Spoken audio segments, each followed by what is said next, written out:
Hello, everyone. I'm Natalia Bilbao, and here's what's happening in LA this week. When you ask people about what makes for a good quality of life, most of us don't think about the problem of noise pollution. That was the result for neighborhoods adjacent to the Los Angeles International Airport when flight patterns were changed without notice. City Attorney Mike Feuer filed and recently won a lawsuit on behalf of the residents who had a right to know. We were getting complaints from West Adams, Mid-City, the central part of Los Angeles, about people feeling that suddenly their lives were being disrupted, often very seriously, by airplane noise. Noise that they said they hadn't experienced before. And they were asking us what we could do to help them. And so we began to look into what might be going on, and that led us to file this litigation. There are two big things at stake here. One is the basic quality of life that our residents have.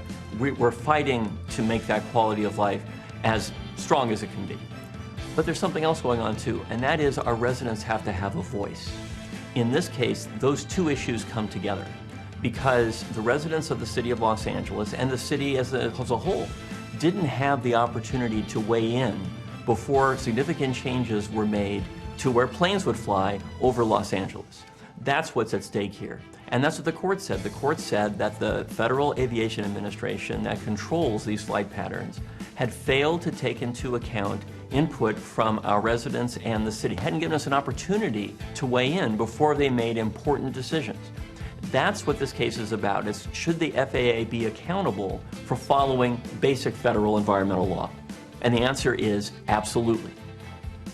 And I'm very pleased that the federal court saw it our way and said that, in fact, those environmental rules both need to be followed and were not followed by the FAA in this case. And so now our residents will have that voice, our city will have that voice, and I'm very proud of that. Our office needs, at its core, to be standing up for the residents of the city of Los Angeles, and this is an example of that kind of work.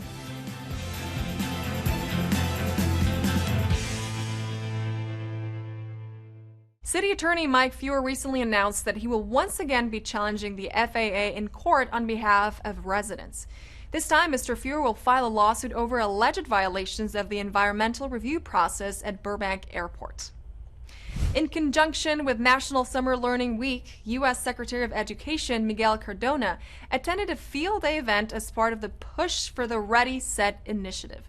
The initiative was conceived by the Creative Artists Agency Foundation and other education nonprofits to promote volunteering and mentoring as a way to support students who suffered learning and relational losses due to the pandemic. Mostly for the kids, it was just good fun. Take a look. Good morning, everyone. Isn't it wonderful to be at Fairfax High School and to be back on a campus? Whoa!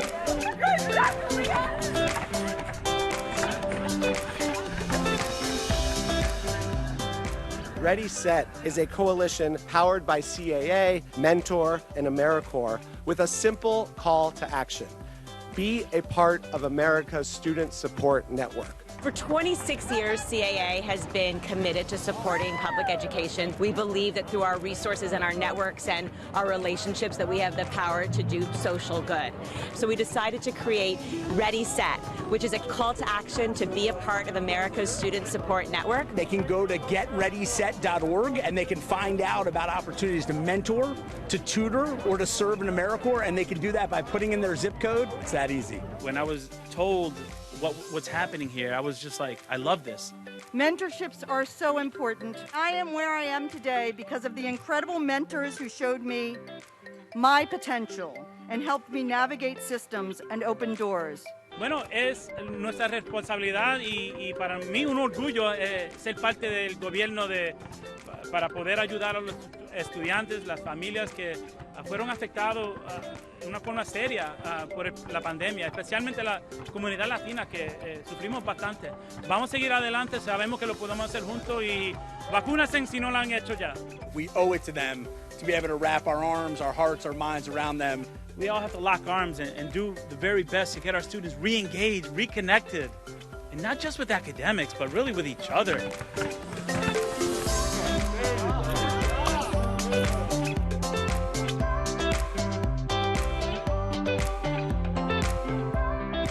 kids need our support, and we need to volunteer. It feels really, really good to volunteer as well.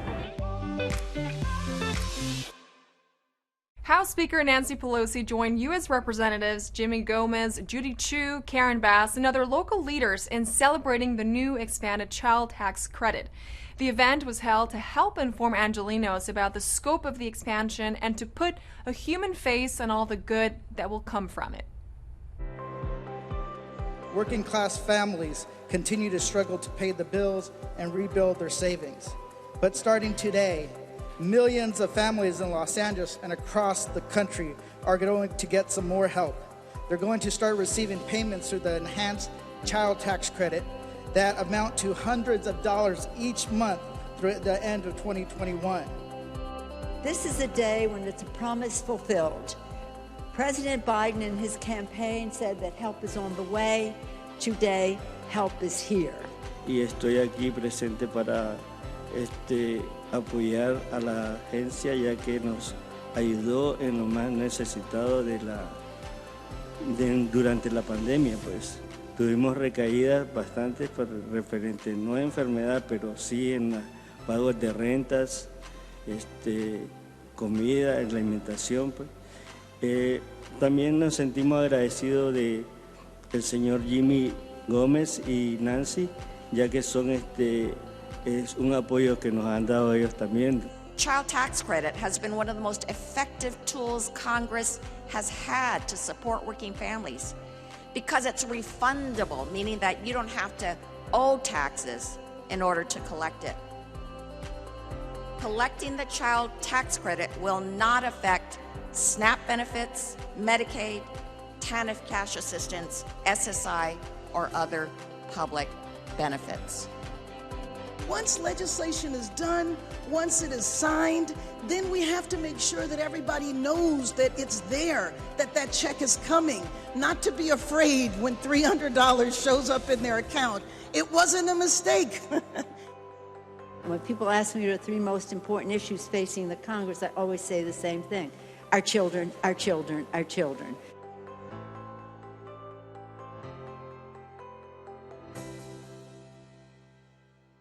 According to the Center on Budget and Policy Priorities, in California alone, over 7.8 million children aged 17 or younger are expected to benefit from the expanded tax credits. Residents who were adversely affected by the planned detonation of illegal fireworks weeks ago are still dealing with a loss or displacement from their homes and any semblance of normalcy. That's why staff members from Council District 9 and local relief efforts like IsraAid have been on the ground continuing to offer support and resources for as long as this community needs them.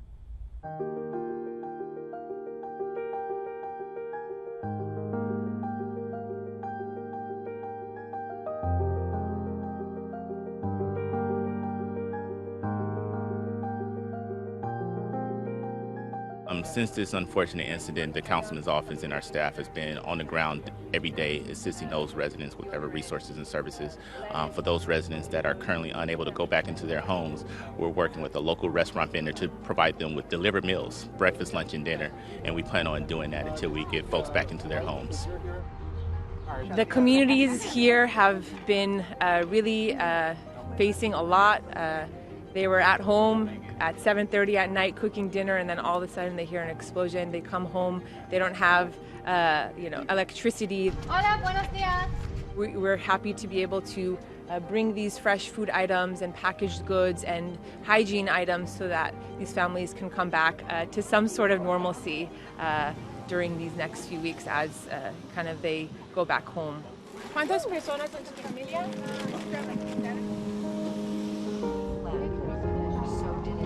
Pues me hace sentir bien que están pensando en nosotros, que estamos afectados, que fuimos afectados, que no nos están desamparando porque realmente es grande la necesidad, porque uno está acostumbrado pues a que ya tiene uno, el fin de semana compra su marqueta y ya tiene uno pero ya ir al día pues es mucho más difícil, entonces pues esta ayuda es un apoyo. We will be going around the houses and Last time we just put it on their porch in the shade for those people who weren't available today. They could contact us. My email, farah, F-A-R-A-H, @israaid.org, and we could potentially see if we could make a distribution happen for them. Our hearts go out with the families that have been affected. We've had a lot of families come up to us and thank us deeply, and we know that it's going to people who are most vulnerable and in need, and we're happy to be able to provide it.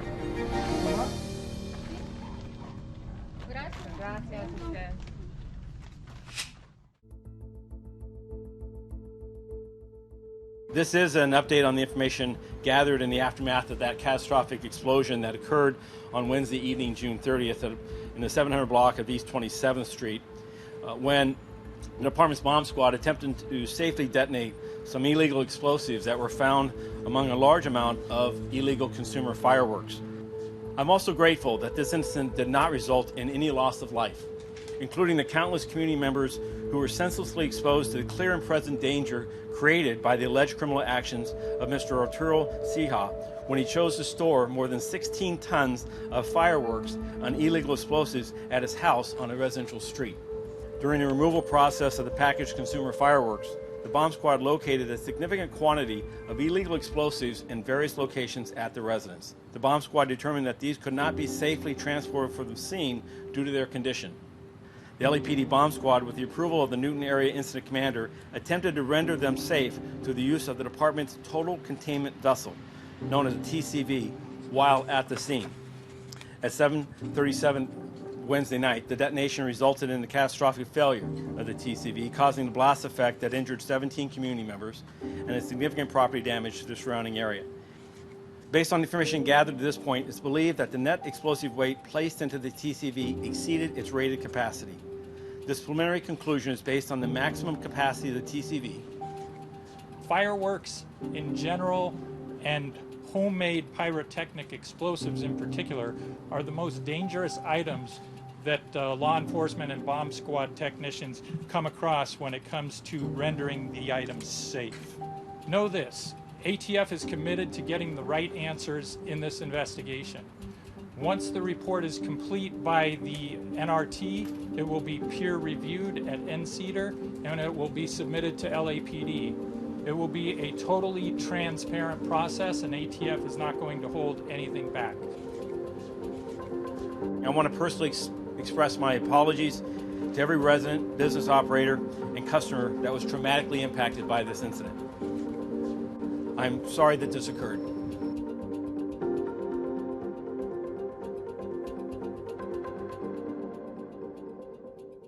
A gun trafficking strike force comes to LA. Streets LA brings the Cool Neighborhoods program to NoHo, and Union Station marks the reopening of their beloved piano. These stories up next on City Beat. The U.S. Department of Justice is slated to launch a new gun trafficking strike force here in Los Angeles. The purpose of the strike force is to help strengthen efforts by the Bureau of Alcohol, Tobacco, Firearms, and Explosives to stem the flow of firearms from across state lines. These weapons may ultimately be used in violent crimes.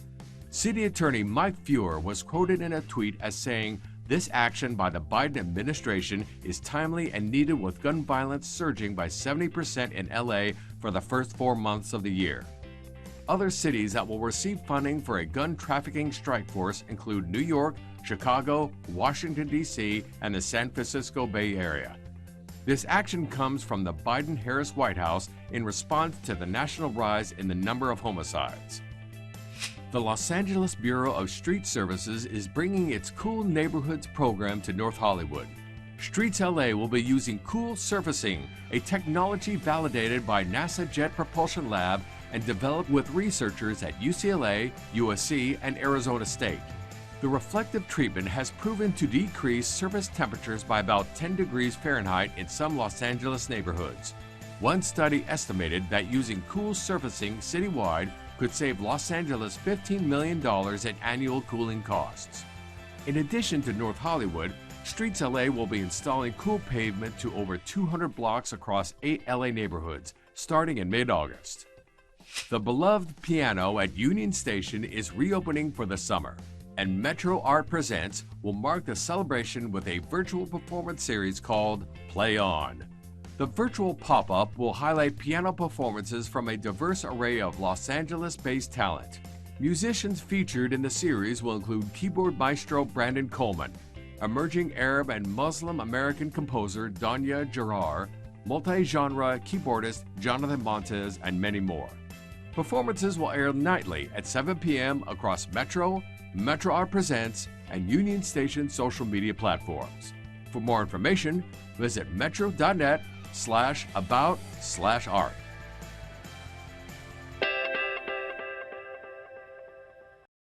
Now it's time to move on to a lighter subject. The historic 2nd Street Tunnel in downtown Los Angeles is nearly 100 years old, and it is finally getting a makeover. The good folks over at the Bureau of Street Lighting invited Channel 35 down to see how they are shining in new lights on an iconic LA landmark.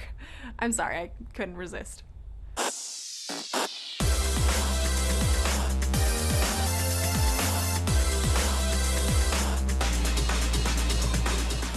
A brief history of the 2nd Street Tunnel is that it was built in 1924, making it almost 100 years old. The tunnel is located in and runs under Bunker Hill in downtown Los Angeles. It's featured in many movies, TV shows, commercials, car commercials. I think from 2006 to 2008, it was featured in 73 car commercials. In terms of remodeling or redesigning of the lighting, it was a fun and exciting process for us. We pushed the creative bounds and knowing that it would be viewed by millions of people across the world. The east side entrance has the more historical arch-shaped structure and is covered with white tiles on the side. The existing lights have teardrop features down the center of the arch. The west entrance lighting was redesigned with color tubes and aesthetics featuring color-changing fixtures. The project for the redesign of the 2nd Street Tunnel took about a year and a half, from pre-design to design and construction. Some of the benefits of the new LED lights for the city are the ability to play with color and obviously significant cost savings and extended life of the lights. We do have an LED conversion program. The city is about 92% done with converting city streetlights to LED streetlights. In the tunnel specifically, we have 270 LED lights that light this tunnel.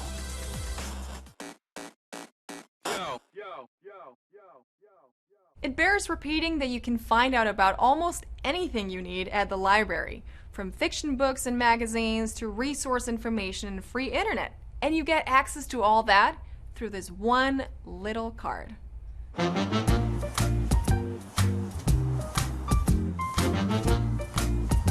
I really like the library because there's so many books that we can check out. The Los Angeles Public Library card, we call it the best card in town. It's free to all residents of Los Angeles, and what you get with it is access to the millions of titles in all the 73 libraries throughout the system.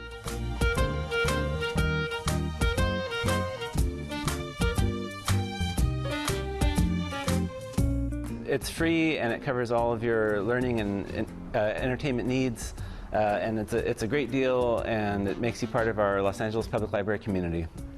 You can obviously use it in person to check out books, but you can also use it from home on your computer or on your phone and log into the website, and then you can access ebooks, audiobooks, streaming movies, streaming music, all kinds of online programs, online classes. You can get tutored and homework help in English and Spanish, help with your resumes. You can read newspapers and magazines online. It's an amazing amount of stuff you can do for free from home with your library card. They're all at your fingertips 24/7. It's easy to get your library card. You just walk into any library branch, show them your ID, fill out a little form, and in minutes we sign you up and give you one of these. Also, this is a great time of year to get your library card and sign up for our Summer Reading Challenge, which we do at all branches throughout the city. You can sign up, and the more minutes you read, the more points you get, and you get prizes along the way. People of all ages can do it. It helps you keep up on your summer reading. At the end, when you complete the challenge, you get entered into our grand prize drawing to win. Get your library card. So visit your local public library. You can find it at lapl.org. Although many of us don't think of art as a business? Essentially, being an artist is like being your own small business. And like every small business, this past year without in-person customer contact has been grueling. That's why the organization ArtShare LA is doing its part to help reconnect the two. Channel 35 was on hand to check out the Comeback Festival. Take a look.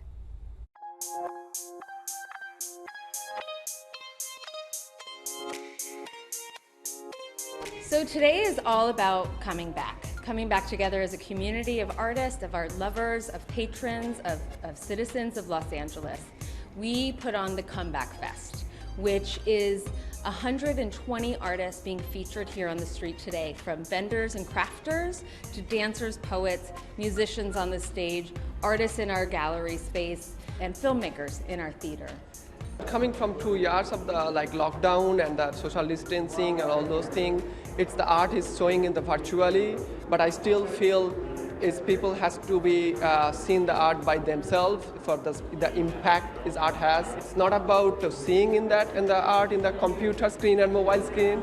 It's coming in person and experience that's a different impact to the people as an psychologically. Just like all other businesses, we all had to find different ways to, make our businesses thrive, right? So if it was done during social media and other ways, we had to get creative. So it was a difficult way for us, just like everyone else, to try to adapt. But now we're back. We're really happy to be able to be doing live art again, doing live performances again. And that's, again, what this Comeback Festival is all about. It says a lot about the community, that we're really resilient and that we're full of life and nothing can hold us down. And as long as we're being responsible, I think we're okay. ArtShare Los Angeles has been around for 20 years, so we have all of the places that you need to find us. We have a website, artsharela.org. Please reach out to us. We're also always allowing artists to submit their work to us through our website. So stay connected there, stay connected for all the performances, and we'll welcome you back anytime. We're also open to the public Wednesday through Sunday from 1 to 5, so come on through. We always have something to see. In our feature story this week, we talk with a third-generation LA native who has dedicated her life to positive change through public service. Oh, and making history. That's just a bonus. Maria Hall-Brown sits down for a heart-to-heart with LA County Supervisor Holly Mitchell. Well, established about 150 years ago, the LA Board of Supervisors is the largest governing board of its kind at the local level in the country. And today I am delighted to be joined by one of the 5 supervisors, the newest to the Board of Supervisors. In fact, hello, Holly Mitchell. Thank you so much for having me. Historic. This entire Board of Supervisors is historic. 5 women sitting in a position in which there's been mostly men, but a collection of both men and women. From your perspective, has that actually changed the feeling at the table? And the interesting thing is we haven't been at the table together. So I've had to onboard in this new amazing opportunity, this new very important position in the middle of a public health pandemic. But I will say this, tokenism is almost as bad as not being present at all. Correct. And the research showed that if you can get 3 women on a board, now you're cooking with grease. I can't imagine what Supervisor Molina must have faced as the first woman and the only woman on that board all those years. Right. So what are some of the things that you are all 5 focusing on right now? Where are some of your priorities? We are focusing on an LA County recovery that's based in equity. All of us are clear that this virus was equal opportunity, and yet there are some communities that suffered at disproportionate rates. Women suffered significantly in terms of job loss, given our dual role with kids being out of school and childcare being closed. We know women have suffered. So I'm proud of the Women and Girls Initiative that the board established before I got here, and really focused on what we have to do to help women and girls recover in an equitable format. And so I look forward to, as a board, as we deliberate our county budget this year and the American Rescue Act funds, about how we make sure that all of LA County recovers. And that's going to require a disproportionate investment in some communities over others. All right, at the risk of actually sounding like somebody who's asking you a question during a campaign here, I'm going to ask it anyways. What do you hope to achieve as a soup? You know, as I identify people to come join me on this journey, these young staffers, we spent a lot of time talking about establishing our office culture. And it was important to me that I was creating opportunity and space and hiring people who shared my commitment and passion for creating a second supervisorial district that we all are excited about raising our children in and growing old in. I'm a third-generation native, and so Los Angeles means the world to me. And so, you know, my goal ultimately is to be able to look back, hopefully, knock on wood, in 12 years, if I'm given the opportunity to serve, you know, 3 full terms, and recognize that there is a first grader that entered school my first year who will be graduating from high school by year 12. What did we do in that 12-year span to create livable, walkable communities, to create more green space in her neighborhood, to make sure that she had the opportunity to enter a child care setting and a K through 12 setting that fed her, that saw her, that supported her in meaningful ways, that she will be able to come back to her community if she so chooses and afford housing in her own community. Those are the kinds of visions I have for the 2nd District. Thanks so much for coming in. Thank you for the opportunity. All kids are welcome to the library's Girls Who Code class. The Levitt LA Free Concert Series brings you a Selena tribute band, or join the LA Bio Blitz for a tour of Discovery Park. All this up next on Things to Do. It's never too early for your kids to learn about everyday technologies that can help give them an edge in the future. That's why the Los Angeles Public Library is calling all coders grades 3 to 5 to join them for Girls Who Code Summer 2021 edition. Attend this free week-long summer camp to learn about coding using the kid-friendly platform Scratch.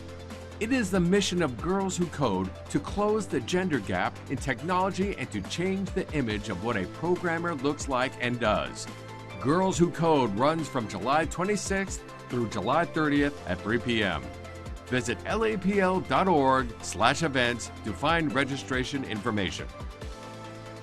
Levitt LA is thrilled to invite Angelinos to celebrate the return of live music at MacArthur Park. The in-person concerts will once again transform MacArthur Park into an urban oasis, presenting free live music under the stars. This summer's lineup features international greats as well as LA's own superstar talents who perform a wide variety of genres, including cumbia, rock, soul, ska, mariachi, and more. On Saturday, July 31st, the office of Councilmember Gil Cedillo will sponsor the performance by Selenamos, a Los Angeles-based tribute band for Selena Quintanilla. For more information, visit levittlosangeles.org. Join the Playa Vista Branch Library for a guided tour and BioBlitz of Discovery Park. Learn all about the Bologna Wetlands, Los Angeles' last coastal wetland. The LA BioBlitz Tour of Discovery Park happens Thursday, July 29th, beginning at 3 p.m. If you wish to participate in the BioBlitz, just download the iNaturalist app on your phone before you arrive. All ages are welcome. Don't miss out. And that's a look at some virtual things to do.